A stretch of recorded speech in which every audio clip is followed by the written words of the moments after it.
My name is Patsy, and at 34 years old, I've built a hotel empire from nothing but determination and grit. Growing up, my family never believed in me or my dreams, especially my mother and sister, who constantly belittled my ambitions. My father was the only one who quietly supported me, though even he never fully understood what I was capable of achieving. The night of his 65th birthday dinner would change everything between us forever.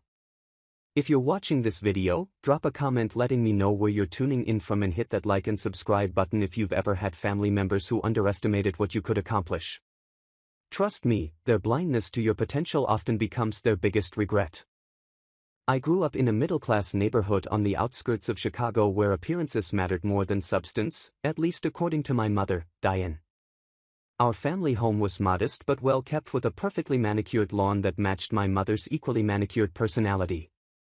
Everything in our lives had to project success and status, even if the reality behind closed doors was quite different. Our family dynamic was painfully clear from my earliest memories.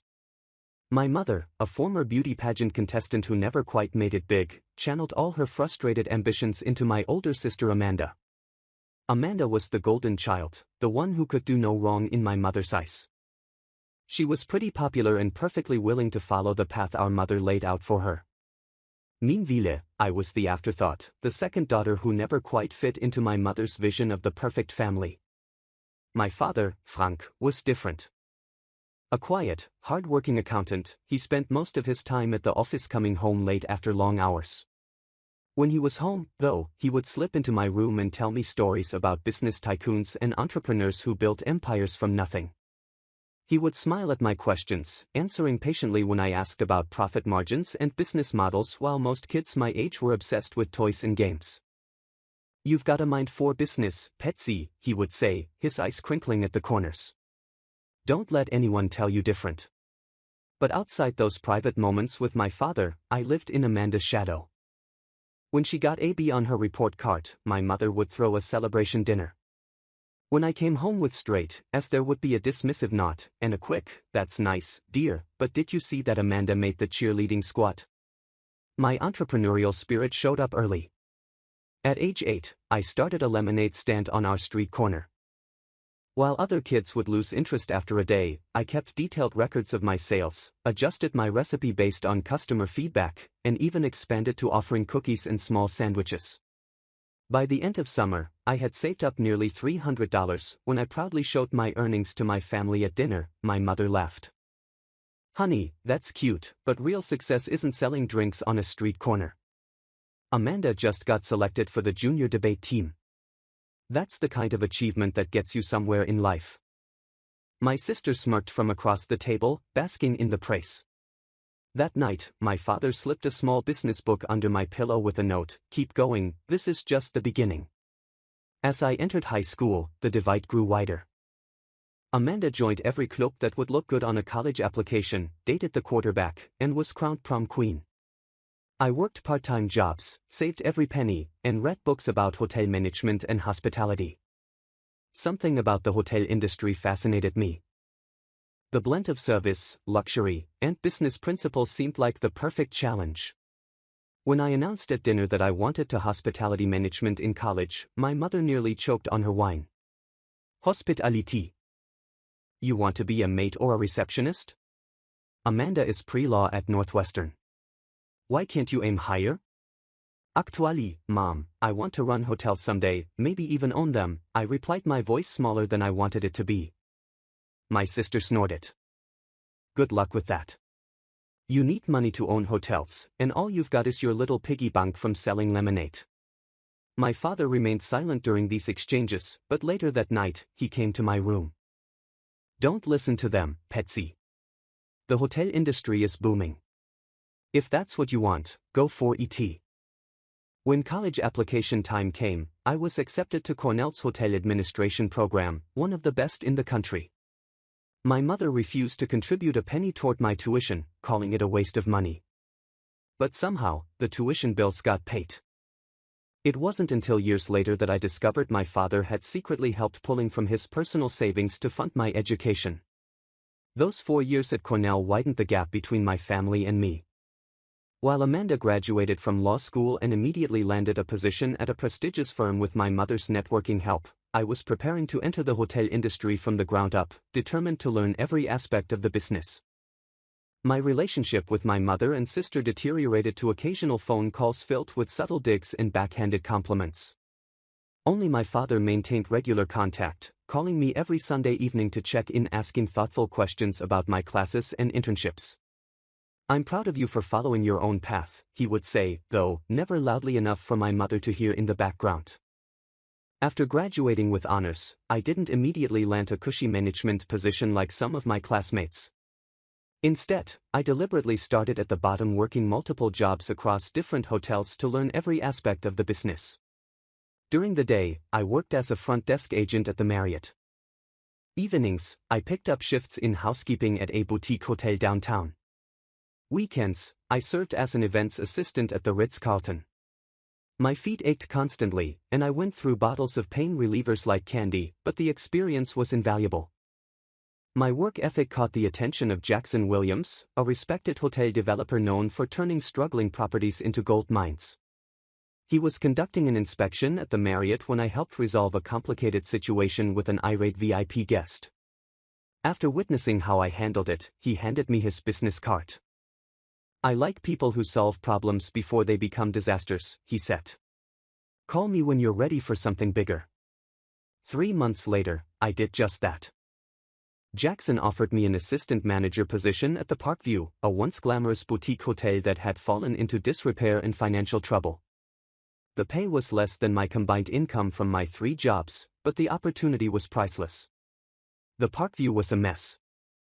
Outdated rooms, poor service standards, and abysmal online reviews. But beneath the neglect, the bones of the building were gorgeous, with Art Deco details and a prime location. While the general manager focused on cutting costs, I started implementing small, inexpensive changes that improved the guest experience dramatically. I created personalized welcome amenities for repeat guests, established a training program for the front desk staff, focused on local recommendations, and partnered with neighborhood businesses for cross-promotion. Within 6 months, our occupancy rates increased by 30%, and our online review scores jumped from 2.3 to 4.1 stars. Jackson noticed. During one of his visits, he pulled me into an empty conference room. "You see possibilities where others see problems," he said, leaning against the mahogany table.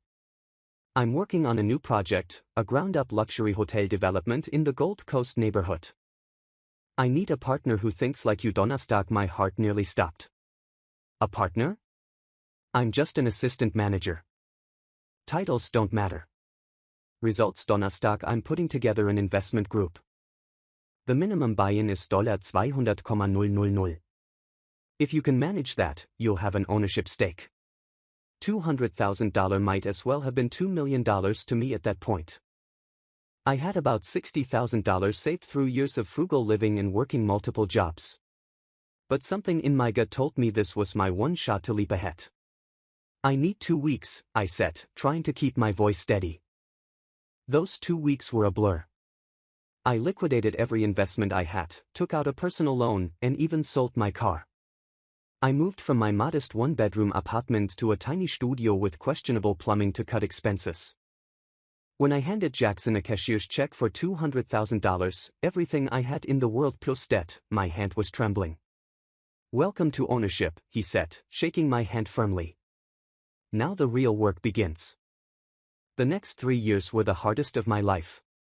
I worked 18-hour days between my role at the Parkview and helping to develop what would become the Sapphire, our new luxury hotel project. I missed friends' weddings, skipped holidays, and neglected my health. My father worried about me during our weekly calls, but I assured him it was temporary sacrifice for long-term gain. The Sapphire opened to rave reviews and immediately began attracting celebrity guests and wealthy travelers. My small ownership stake translated to profits beyond what I'd imagined possible. Jackson became more than a business partner. He became a mentor, teaching me about property acquisition, financing strategies, and brand development. "You've got the touch," he told me, after our first full year of operations. "You understand what luxury really means. It's not about gold fixtures or expensive furniture. It's about making people feel valued. With my growing capital and Jackson's guidance, I took a bigger stake in our second development, a sleek business hotel catering to tech entrepreneurs. By 30, I had substantial ownership in 3 successful properties and had started my own small development company, Reynolds Hospitality Group.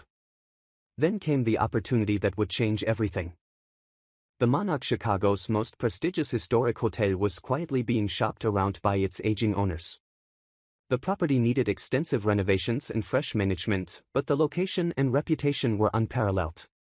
The asking price was staggering, well beyond what my company could afford on its own. But I had built solid relationships with investors who trusted my vision. Through an intricate web of financing and bringing in silent partners, I managed to secure the funds to acquire the Monarch through a holding company, keeping my personal involvement anonymous to the public. The secrecy wasn't about deception, it was strategic. I wanted to overhaul the hotel completely before revealing the new ownership. The less the public knew about the transition, the fewer preconceived expectations we'd have to manage. The renovation took 18 months, during which I expanded my portfolio to include a boutique property in San Francisco and a resort in Florida. By my 34th birthday, Reynolds Hospitality Group owned 5 luxury properties collectively valued at over $300 million. The Monarch, fully restored to its former glory with modern touches, became the flagship of my empire, a symbol of everything I had worked for. Through it all, I never flaunted my success. I lived in a beautiful but modest penthouse, drove a practical luxury car, rather than something flashy, and reinvested most of my profits back into the business. The hotel industry was my passion, not a vehicle for showing off, which is why my family, with the exception of my father, still had no idea what I had accomplished. Despite building a successful hotel empire, my family's perception of me remained frozen in time. To my mother and sister, I was still little Patsy with the unrealistic dreams, the one who chose a service industry job over a respectable profession. Thanksgiving dinner 4 years ago illustrated this perfectly. I had just closed the deal on the Monarch, an achievement that had made the business section of several national newspapers, though my name was kept out of the headlines in favor of my company's. "So, Patsy still working at that hotel?" my mother asked, passing the cranberry sauce without looking at me. "I'm in hotel management, yes," I replied carefully. "Amanda just made junior partner at her firm," my mother continued, her face lighting up with pride, "the youngest in the company's history." My sister preened her diamond engagement ring from her lawyer husband, catching the light as she reached for her wine glass. "We just put a deposit down on a lake house in Michigan, you should see it, Mother. 5 bedrooms pervade a beach boat dock." "That's wonderful, dear," my mother cooed. "What about you, Patsy, still in that apartment, downtown?" Amanda asked with faint interest. I thought about my penthouse with its sweeping views of Lake Michigan and the $1 million renovation I just completed on ET.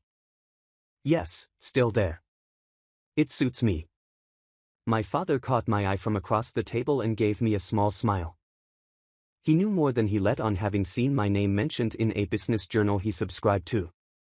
But he respected my privacy and never pushed me to correct my mother and sister's misconceptions. After dinner, Amanda cornered me in the kitchen. "You know, my firm represents several hotel chains. I could probably get you an interview for a position at one of the bigger properties. Something more stable than whatever small place you're at now." The irony was almost painful. Her firm had actually approached my company recently about legal representation, unaware of my connection. We'd gone with a different firm. "I'm happy where I am, but thanks," I said, loading dishes into the dishwasher. "Suit yourself," she shrugged. "But you're not getting any younger, and hospitality isn't exactly a career with long-term prospects. Not everyone can be lucky enough to marry well like me." These interactions became the norm. Every family gathering featured some variation of my sister showcasing her conventional success and my mother amplifying it, while my own achievements remained invisible by my choice and their assumption.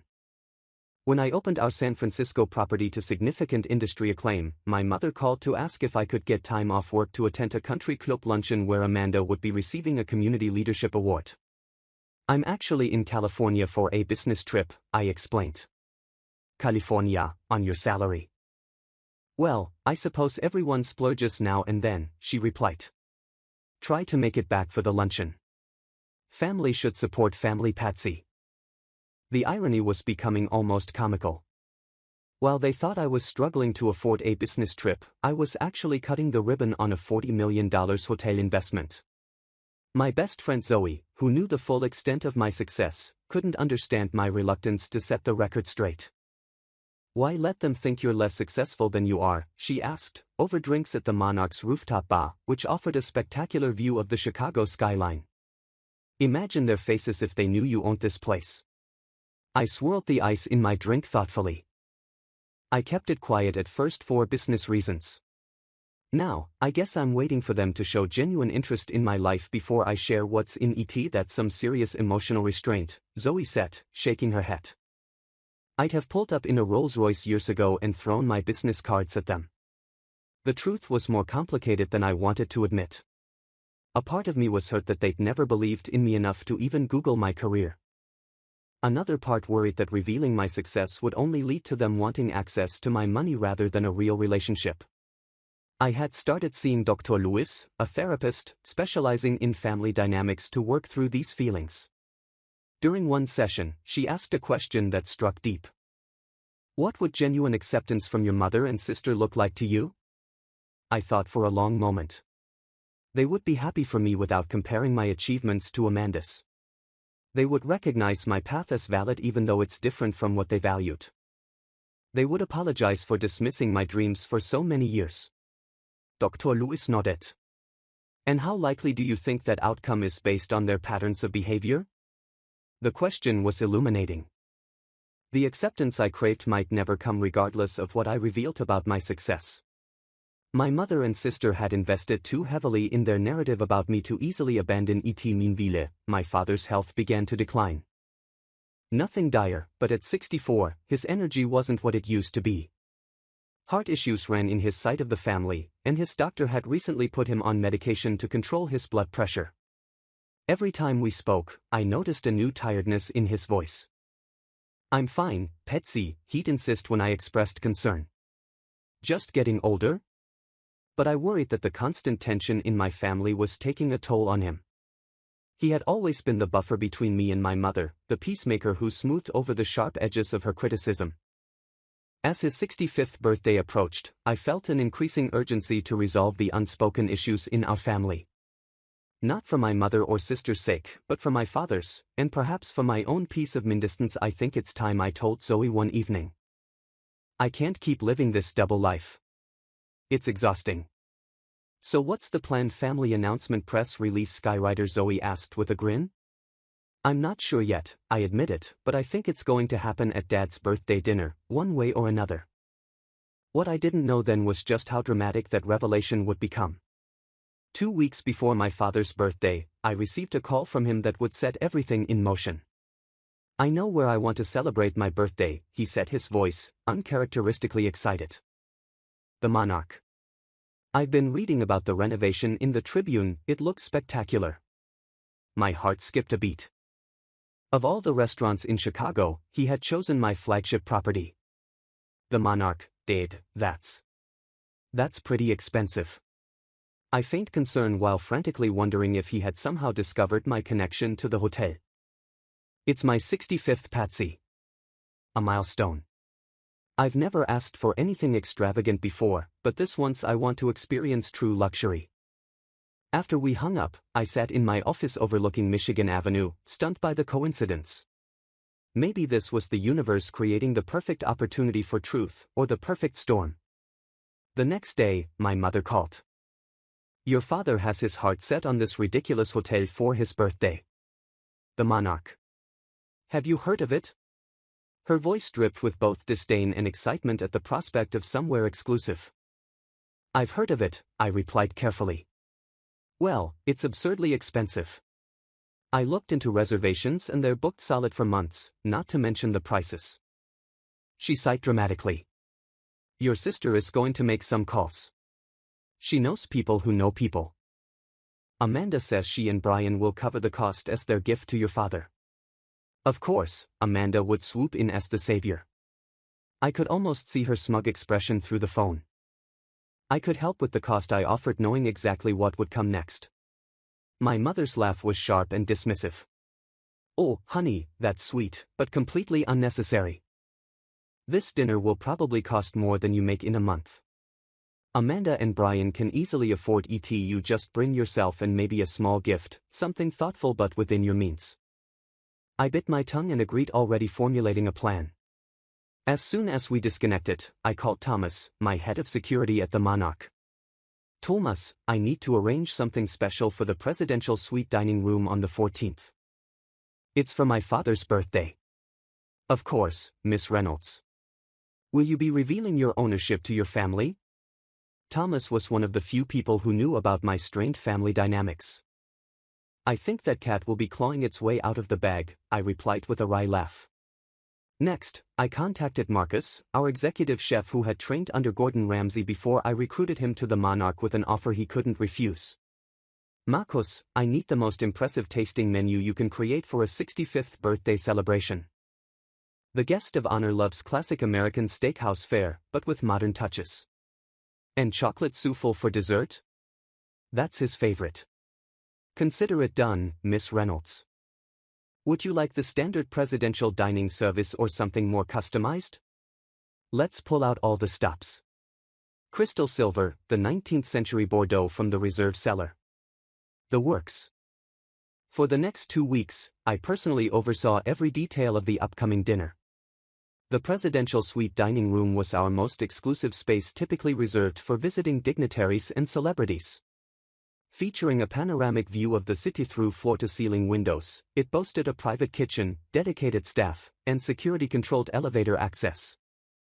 I selected every flower arrangement, reviewed the wine pairings, and approved the custom menu cards that would feature my father's name embossed in gold. No expense would be spared. No detail overlooked.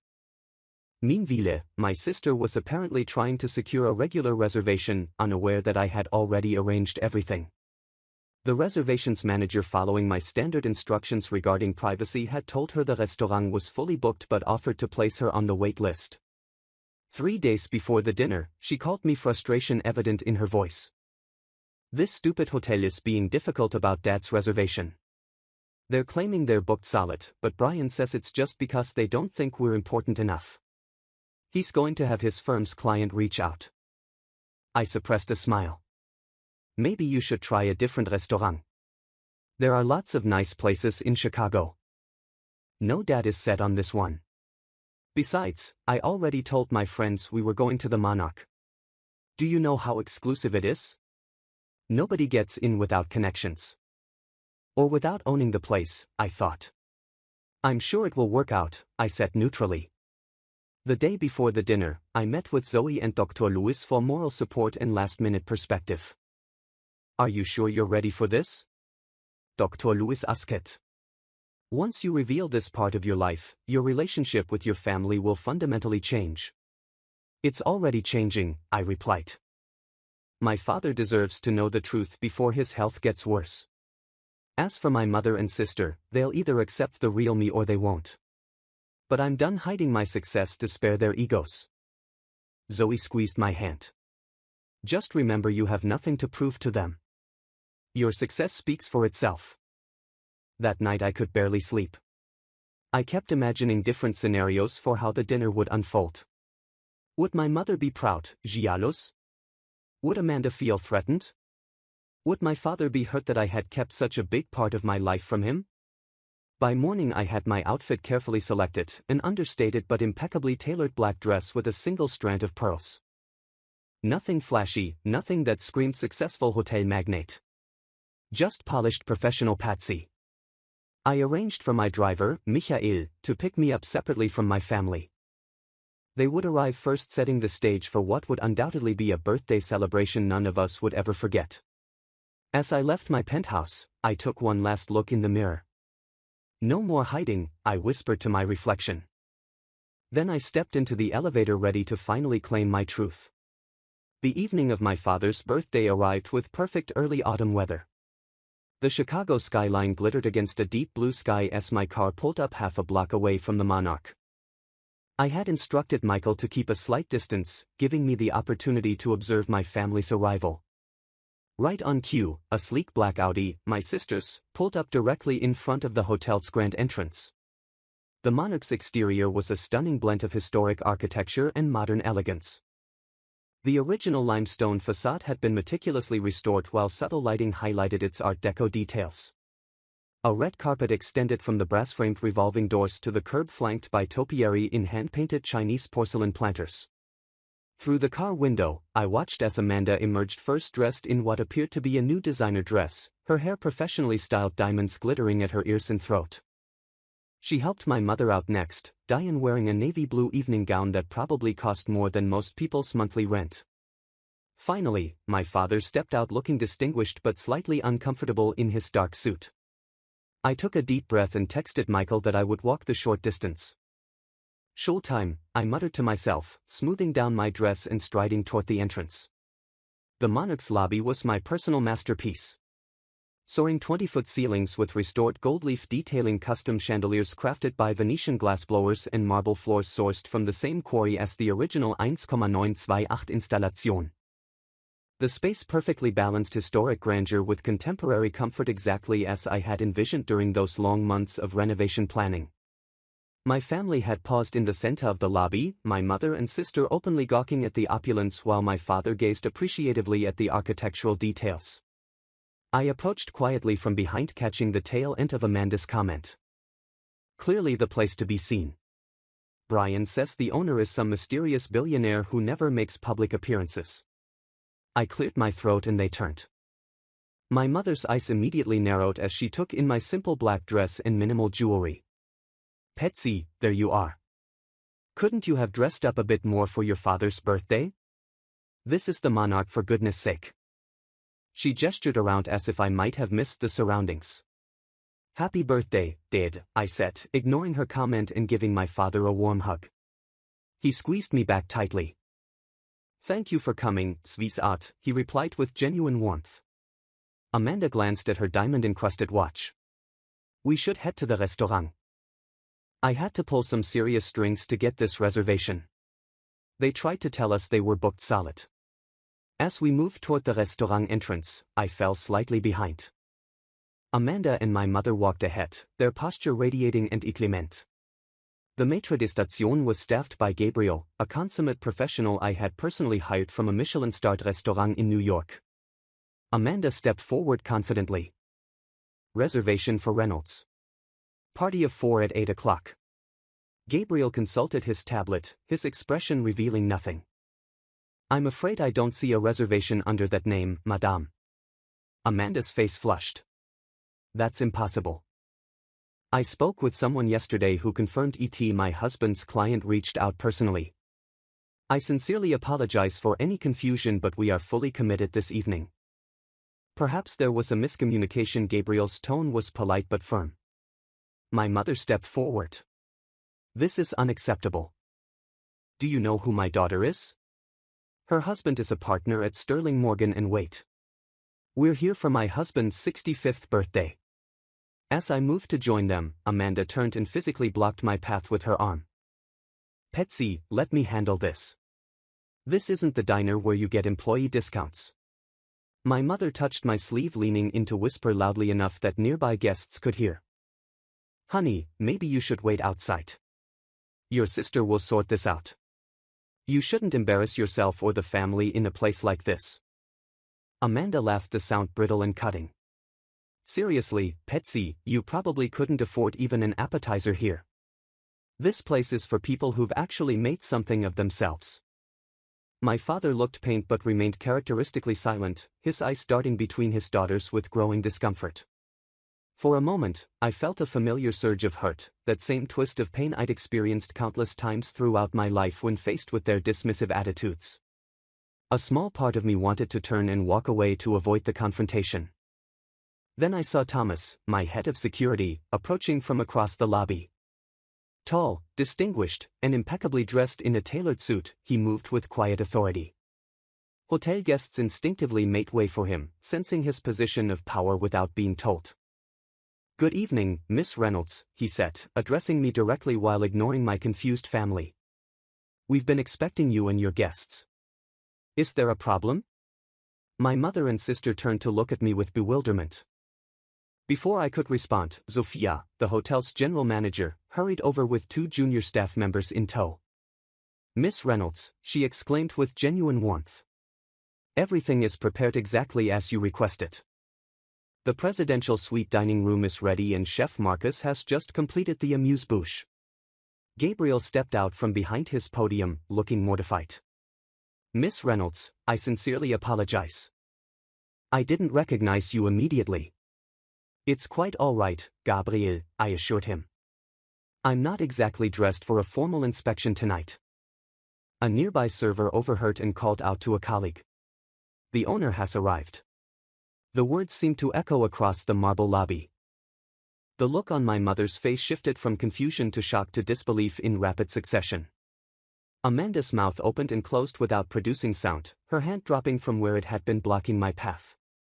My father's expression was the most fascinating transformation of all, confusion giving way to understanding, then blooming into a slow smile of pride that lit his entire face. "Patsy," my mother, finally managed her voice unnaturally high. "What are they talking about?" Thomas stepped forward smoothly. "Allow me to escort you all to the private elevator. Miss Reynolds has arranged a special celebration in our most exclusive dining space." As we walked through the lobby, every staff member we passed nodded respectfully or murmured, "Good evening, Miss Reynolds." The guests turned to watch curiously, whispering among themselves, clearly wondering who warranted such differential treatment. Amanda recovered enough to hiss in my ear. "What did you do?" "Pay them to pretend to know you." I didn't bother to respond, as Thomas guided us to a discreet elevator accessible only with a security key which he produced and used to call the car. "The presidential suite occupies the entire top floor of the historic wing," Thomas explained to my father as we ascended. "Miss Reynolds personally oversaw its restoration, insisting on historical accuracy while incorporating modern luxury." My mother clutched her purse tightly, "Hier knuckles white." "Patsy, what is going on? Are you in some kind of trouble? Is this some elaborate joke?" The elevator doors opened directly into a private foyer adorned with fresh orchids and original artwork. Beyond, through double doors held open by white-gloved attendants, the presidential suite dining room awaited Chicago's glittering skyline, providing a breathtaking backdrop through the windows.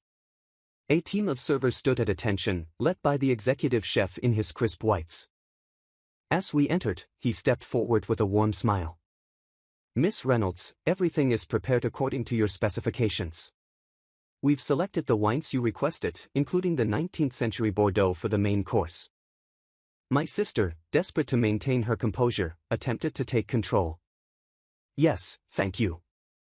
I arranged all of this for my father's birthday. The wines sound lovely." The chef looked confused, glancing between Amanda and me. "I'm sorry, madame, but I received all instructions directly from Miss Reynolds. She was quite specific about the menu, particularly the chocolate souffle, which she mentioned as her father's favorite dessert." All eyes turned to me as reality began to sink in. The room fell silent, except for the soft classical music playing through hidden speakers. "Perhaps," I said calmly, "we should all sit down. I believe we have quite a bit to discuss." As we settled around the exquisitely set table, the silence was thick enough to cut with the sterling silver knives placed precisely alongside bone china plates. The presidential suite dining room gleamed with understated luxury, hand-painted silk wallpaper, crystal chandeliers dimmed to a warm glow, and floor-to-ceiling windows showcasing Chicago's twinkling skyline.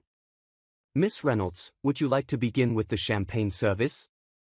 asked Daniel, our sommelier, addressing me with the deference he always showed. "Yes, thank you, Daniel. The Grand Cuvée, I think." I nodded, watching my mother's eyes widen at the mention of the expensive champagne. As the staff moved with practiced precision, pouring the golden liquid into baccarat flutes, my sister finally found her voice. "Will someone please explain what is happening here?" Amanda demanded, her composure cracking. "Why are they calling you Miss Reynolds? And why are they acting like you own this place?" I took a deliberate sip of champagne, gathering my thoughts before responding. The moment I had both imagined and avoided for years was finally here. "Because I do own this place, Amanda, along with 4 other luxury hotels across the country. Reynolds Hospitality Group. That's my company. I'm the founder and CEO. My mother made a choking sound. That's impossible. You work in hotel management, a middle manager at Bestraße. You never actually said that, I pointed out. You assumed it, and I never corrected you. The executive chef approached with small plates of an exquisite Amüsebuche, tiny works of culinary art featuring truffle, gold leaf, and caviar. Miss Reynolds, the first course as you requested. The progression will follow the tasting menu you approved last week.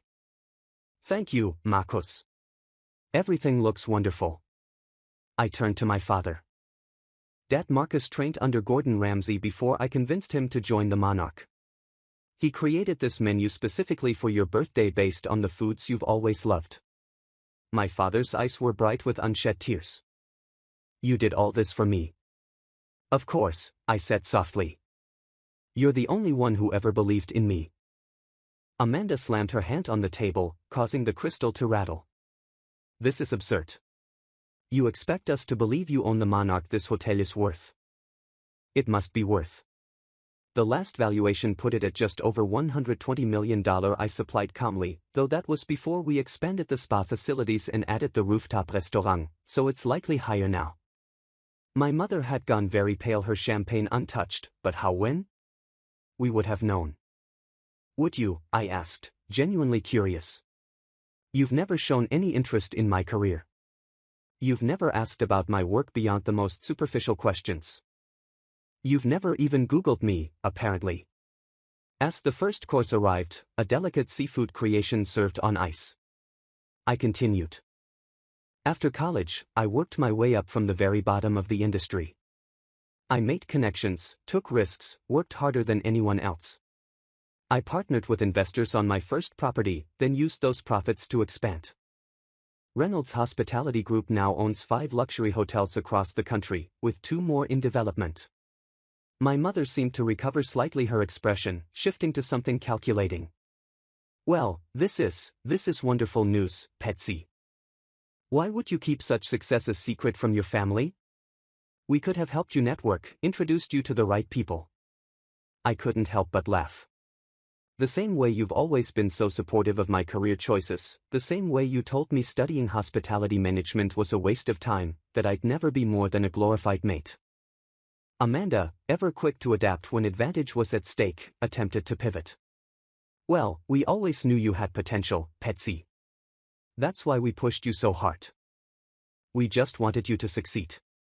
I took another sip of champagne, letting the moment stretch uncomfortably.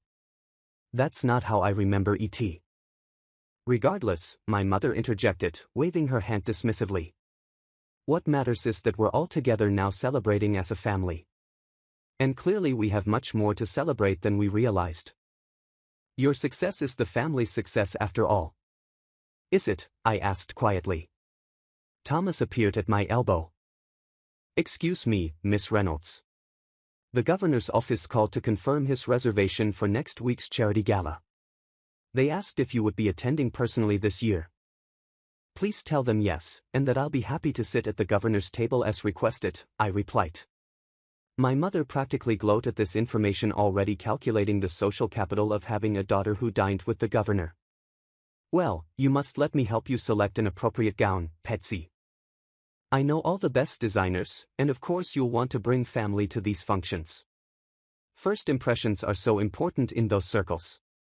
I've been managing just fine for the past decade, Mother, I said firmly. I don't need help navigating social situations or choosing my wardrobe. Amanda, meanwhile, had pulled out her phone and was frantically searching something. Her face grew increasingly disturbed as she scrolled. Oh, my God, she muttered. Reynolds Hospitality Group. Forbes profile. Estimated net worth. She looked up at me with new eyes, not warm with sisterly affection, but cold with calculation and jealousy. You've been hiding this from us deliberately, she accused, playing poor little Patsy while secretly laughing at us behind our backs. How selfish can you be? Do you know how much your connections could have helped Brian's career, the clients he could have secured through your hotels? And there it was, the true nature of her interest laid bare, not pride in my accomplishments, but how she could have exploited them for her own gain. This isn't about you, Amanda, I said firmly. It never was. It's about family, she insisted, voice rising. Family supports each other. Family shares opportunities. You've been hoarding your success like some kind of dragon with its treasure. My father, who had been quietly observing the entire exchange, finally spoke. That's enough, Amanda. His voice wasn't loud, but it carried an authority I'd rarely heard him use with my sister. Amanda looked shocked at being reprimanded. Dad, don't you see? She's been lying to us for years. No, he said firmly. She simply stopped sharing her life with people who couldn't be happy for her success on her own terms. He turned to me, eyes warm with pride. I always knew you were doing well, Patsy. I read about Reynolds Hospitality Group in my business journals. I recognized your approach in the articles describing the renovation of this hotel. The attention to historic detail combined with modern comfort, that's exactly what you used to talk about in college. My mother gasped, you knew, and you didn't tell me. It wasn't my success to share, he replied simply. Amanda stood abruptly, her chair scraping loudly against the floor. This is ridiculous. You've turned Dad against us too. Always the victim, always poor, misunderstood, Patsy. Miss Reynolds, is everything all right? Thomas had materialized at the doorway security training, making him alert to the raised voices. Amanda whirled toward him. Stop calling her that, she's just Patsy, my little sister, who sells lemonade and plays pretend. Thomas looked to me for direction. Amanda, I said quietly, you're making a scene. If you can't compose yourself, perhaps it would be better if you stepped out to cool down. You're throwing me out, me. From my father's birthday dinner that I arranged. That I arranged, I corrected, and I'm not throwing you out. I'm asking you to behave like the accomplished professional you claim to be. Her face contorted with anger and humiliation. I don't have to take this from you. Come on, Mother Dad, we're leaving.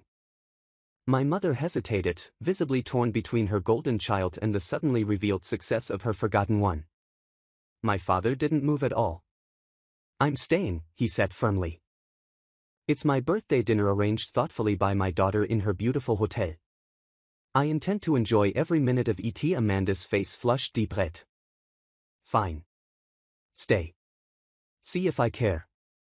She grabbed her clutch and stormed toward the door. Mother. My mother remained frozen for a long moment, internal calculations almost visible behind her eyes. Finally, social embarrassment won out over abandoning her favorite child. Patsy, this behavior is unacceptable. We'll discuss this when you've come to your senses. She followed Amanda, pausing at the door to deliver what she clearly thought was a devastating parting shot. I raised you better than this. Thomas looked to me for instructions. Please ensure they get safely to their car, I said calmly, and comped their valet service. As the door closed behind them, leaving just my father and me in the opulent room, the weight of decades of pretense lifted from my shoulders. I exhaled slowly, surprised to find I felt more relief than hurt at their departure. I'm sorry about that, Dad, I said, turning to him. That's not how I wanted this evening to go. He reached across the table and took my hand in his. I've never been prouder of you than I am right now. Not because of this hotel or your success, but because of the grace with which you just handled yourself. Tears pricked at my eyes, but I blinked them back. You knew all this time. He nodded. Not everything, not the full extent, but enough. I saw your name in a business journal a few years back and started following your company's progress. I didn't say anything because I figured you had your reasons for keeping it quiet. Why didn't you ever stand up to them before? All those years of them dismissing me, belittling my choices. He looked down, shame crossing his features. That's my greatest regret, Patsy. I thought I was helping by supporting you privately, but I should have been your champion publicly too. I was too afraid of your mother's disapproval, too conditioned to keep the peace. It was cowardice, and I'm sorry. The honesty in his voice touched something deep inside me, a wound finally beginning to heal. Chef is probably wondering what happened to the next course, I said, wiping my eyes with the fine linen napkin.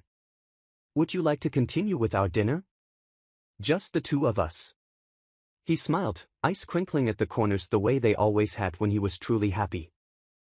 I'd like nothing better. I signaled to the hovering staff who had maintained a discreet distance during the confrontation.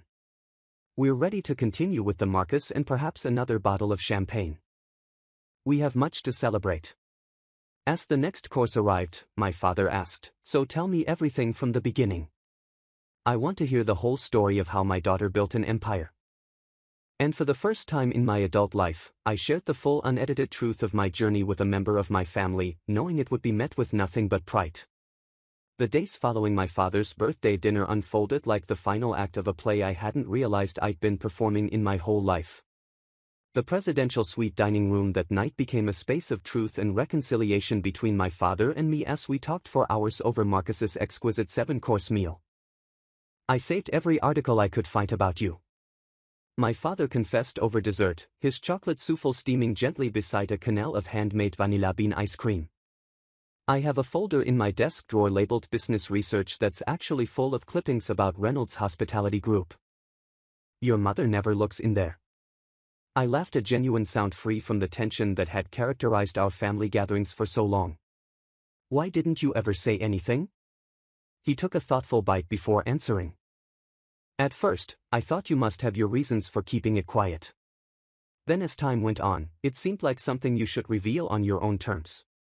He paused, looking slightly embarrassed. And honestly, it became a secret joy of mine, knowing how successful you were while your mother and sister remained oblivious. A small rebellion on my part, I suppose. Subtle rebellion always was your style, Dad. I reached across the table to squeeze his hand. Thank you for believing in me even when you couldn't say it out loud.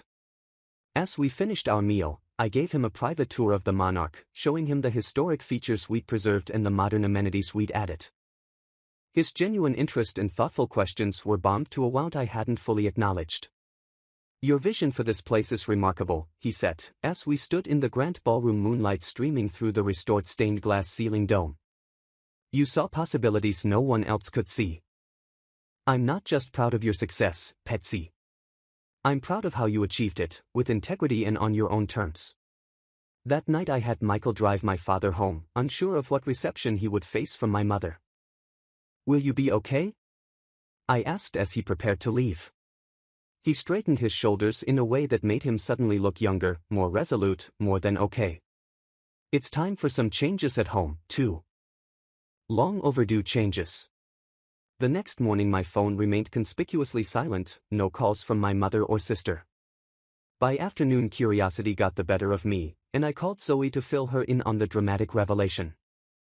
Holy smokes, Patsy, I wish I could have seen their faces, she exclaimed. What happens now? I don't know, I admitted. Ball's in their court, I guess. 3 days passed with no contact. On the 4th day my father called to invite me to lunch. Just you and me, he specified. Your mother and sister need some time to adjust their perspective. Over sandwiches at a casual bistro far from the Monarch's opulence, he filled me in on the aftermath. Your mother hasn't stopped crying since that night, alternating between tears of shame and anger. Amanda is still furious, convinced you've somehow betrayed her by being successful without her knowledge or permission. And you, I asked carefully. Are things difficult for you at home? He smiled, a new certainty in his expression. I've moved into the guest room. Told your mother I needed space to think. It's been a wake-up call for me too, seeing how they reacted to your success. Makes me wonder what else I've been enabling all these years. The following week brought a carefully worded email from my mother, formal, stiltet, but containing something approaching an apology. I may have been quick to judge your career choices, she wrote. It appears I was operating with incomplete information. Not exactly a heartfelt mea culpa, but a start. Amanda took longer. Nearly a month passed before she reached out, and when she did, it was with a business proposal rather than an apology. Brian's firm would love to discuss representing Reynolds Hospitality Group for its legal needs, she wrote, not acknowledging any of the hurt or history between us. I declined politely but firmly, maintaining the professional boundaries I should have established years ago. 2 months after the birthday dinner revelation, my father's health took an unexpected positive turn. Blood pressure's down, cholesterol too, he reported cheerfully during one of our now weekly dinners. Doctor says whatever changes I've made are working. I didn't tell him the main change was removing toxic stress from my life. He had moved out permanently by then, renting a comfortable apartment downtown closer to my penthouse. The separation from my mother wasn't acrimonious, more like the quiet ending of a partnership that had run its course. "She's not a bad person, Patsy," he said one evening, as we walked along the lakefront, just trapped in her own narrow vision of success. "I hope someday she'll broaden that vision enough to truly see you." In the meantime, I found myself embracing my public role as the face of Reynolds Hospitality Group more confidently, no longer hiding my success. I accepted speaking engagements at business schools, gave interviews to hospitality publications, and became more visible at industry events. 6 months after the revelation, I launched a mentorship program for young women entrepreneurs, particularly those interested in hospitality and real estate development. The program provided not just financial support but practical guidance, internships at my properties, and networking opportunities with industry leaders. During the program's inaugural event held in the Monarch's Ballroom, I spotted a familiar figure standing awkwardly near the entrance. My mother, dressed conservatively, looking uncertain. I crossed the room to greet her, maintaining a polite professional demeanor. "Mother, this is unexpected. Your father told me about this program," she said, glancing around at the successful women mingling in the elegant space. "It sounded important to you." It wasn't an apology, but it was an olive branch of sorts. "Would you like a tour?" I offered. As we walked through the hotel, I explained the design choices, the business model, the challenges we'd overcome during renovation. She listened more attentively than she ever had before, occasionally asking surprisingly thoughtful questions. Near the end of our tour, standing in the rooftop garden overlooking the city, she finally said what I'd been waiting years to hear. "I was wrong about you, Patsy. About your choices, your abilities. I'm sorry it took all this for me to see it." The words were imperfect, halting, but sincere. I felt something tight within my chest, loose and slightly. "Thank you for saying that. Your father and I were talking about counseling," she added. "He says he won't consider reconciliation unless I really do the work to change how I think about success and family." "That sounds healthy," I replied, not quite ready to offer more encouragement, but appreciating the effort.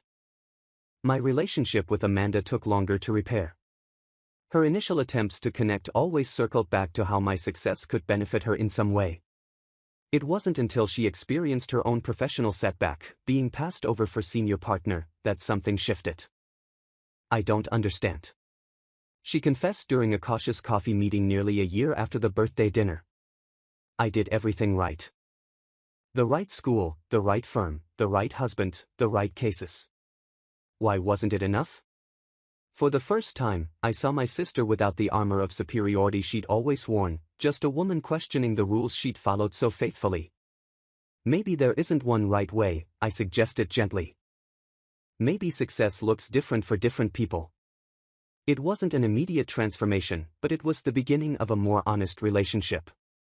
Slowly, awkwardly, we began to know each other as adults, not as the roles we'd been assigned in childhood. As for me, the weight of pretense I'd carried for so long had lifted. I no longer downplayed my accomplishments or hid aspects of my life from family. I found a new authenticity in all my relationships, professional and personal. The journey from being dismissed to finding self-worth hadn't been easy or straightforward. There had been pain, confrontation, and difficult truths to face on all sides. But standing now on the other side, I could see how necessary each step had been. The greatest luxury I had acquired wasn't my hotel empire or material wealth. It was the freedom to define my own worth independent of others' expectations or approval.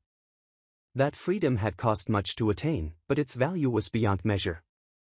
Today, when people ask me the secret to my success, I tell them it's not just about business, acumen, or market timing, or even hard work. It's about believing in your vision when no one else does. It's about building your dream even when others dismiss it. Because ultimately, the people who truly matter will see your light when it shines too brightly to ignore. Have you ever had family members who couldn't see your potential until you proved them wrong? Share your stories in the comments below. Sometimes the people closest to us are the last to recognize our true capabilities. If this story resonated with you, please hit the like button and subscribe to hear more stories about overcoming family expectations. And remember, success is sweetest when it's on your own terms. Thank you for listening to my journey, and I wish you the courage to follow your own path regardless of who believes in you along the way.